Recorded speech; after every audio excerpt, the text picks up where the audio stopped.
Hey, what's happening here? What's happening here? Good boy, good boy. All right. All right, a dash check-in.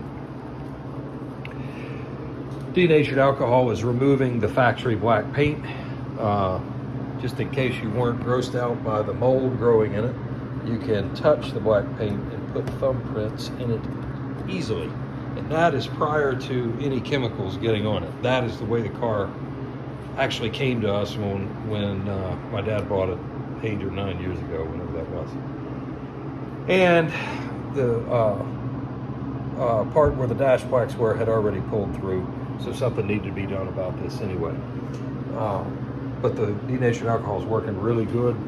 Just using a lot of rags, shop rags I could just throw away.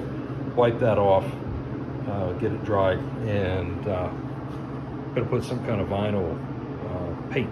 I guess a matte black vinyl or a dye. I'm not sure. I'll have to check and see if there's a really good product for this, because obviously it needs to be uniform. You can't afford to have splotches in it, and you can't really sand it because it's still it's textured. But anyway, that is what liberal amounts of Armor All will do to your painted dash if you have one. So stay away from that, or use it sparingly.